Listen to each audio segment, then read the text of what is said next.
Hola, ¿qué tal?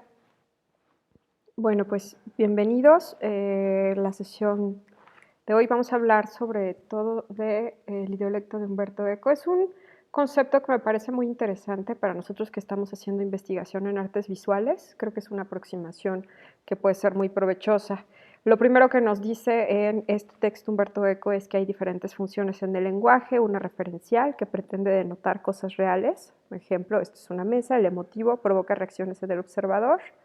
El imperativo, que en realidad es una orden, el de contacto fáctico, que solo pretende comprobar el contacto entre interlocutores, saludos convencionales, felicitaciones, o decir, por ejemplo, ¿no? Me acuerdo, y el metalingüístico, donde el mensaje tiene por finalidad otro mensaje, hola, ¿cómo estás? O sea, no queremos saber realmente cómo estás, sino saber hacernos presentes, y bueno, llegamos al estético, ¿no? Que es en el que nos vamos a centrar, y que nos dice Eco se estructura de forma ambigua y atrae la atención sobre la propia forma. Este es el mensaje estético, es el que nos va a interesar a conocer y desentrañar en las obras de arte. Y esto es lo interesante. Nos dice, este mensaje está estructurado de manera ambigua, teniendo en cuenta el sistema de relaciones que el código representa.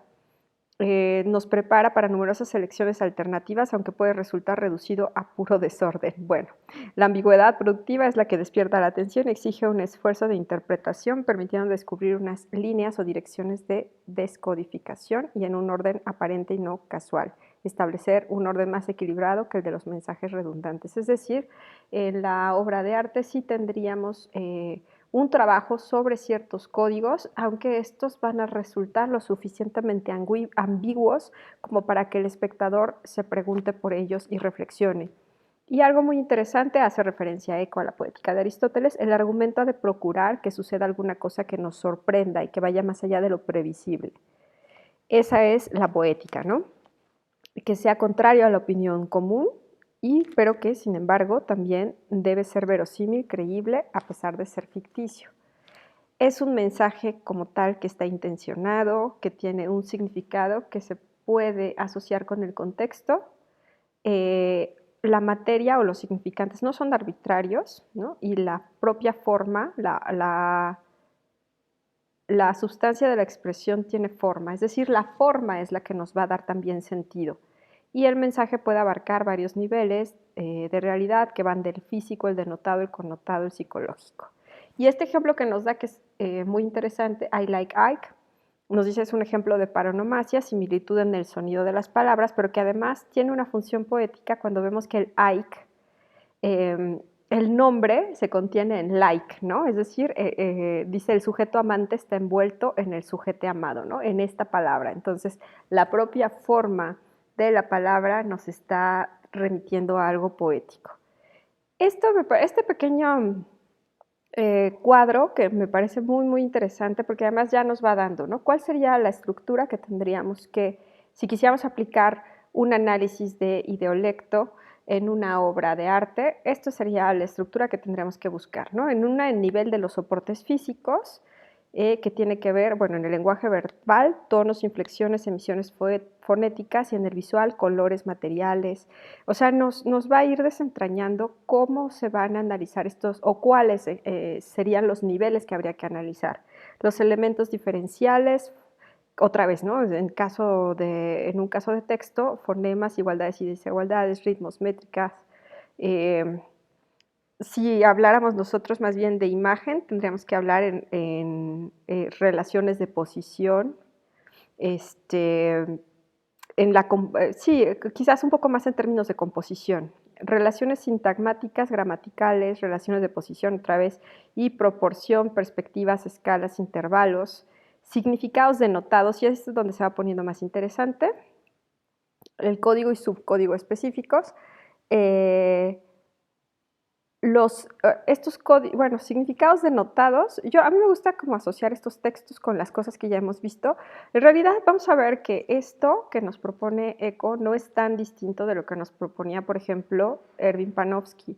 Y cuando llegamos a los significados denotados podríamos hablar de la iconografía, y cuando llegamos a los significados connotados estaríamos ya hablando o comenzando quizás entre los significados connotados y las expectativas ideológicas ya comenzaríamos a hablar sobre todo de la iconología, o sea, iconografía en lo denotado, iconología en esta parte, ¿no? O sea, vamos a pensar otra vez, quizás para comparar a Panofsky, estamos en lo preiconográfico, quizás es lo de los elementos soportes físicos, elementos diferenciales, hasta relaciones quizás sintagmáticas, después en iconografía, significados denotados, nos acercamos ya a la parte iconológica cuando hablamos de significados connotados y expectativas ideológicas.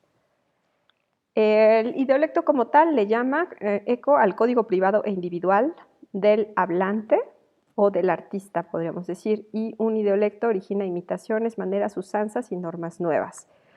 Código ambiguo, pueden deducirse las partes que faltan por las perceptibles, viola la regla sin eliminarla, y esto es lo que me parece más interesante y fundamental de lo que nos presenta Eco, porque nos dice el arte tiene que comunicarse con el receptor, con el observador.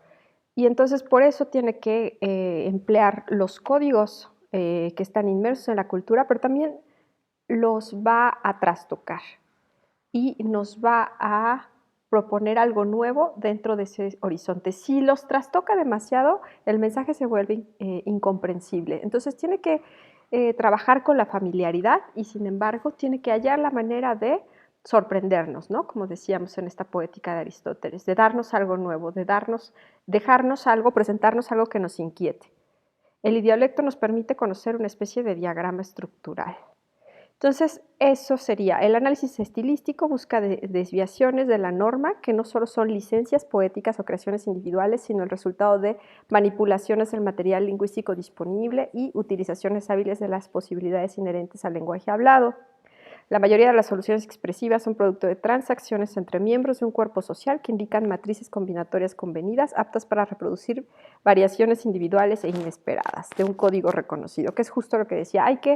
Entonces, aquí lo que nos propone Eco es trabajar entendiendo cuál es el código que nos está presentando el artista y después identificar cuáles son las reglas que está violando o cuáles son qué es, dentro de ese mensaje que es ambiguo, cuáles son los elementos formales que nos permiten ver que hay algo formales o conceptuales, que son los que están empujando hacia una reflexión que va a contrariar la norma. Porque si en esta idea de Umberto Eco, el arte no solo replica los códigos culturales, sino que de algún modo los va a jugar con ellos, los va quizás a ampliar o los va a retar o los va a trastocar, les va a dar la vuelta, pero de algún modo va a encontrar una manera de, como dice el propio Eco,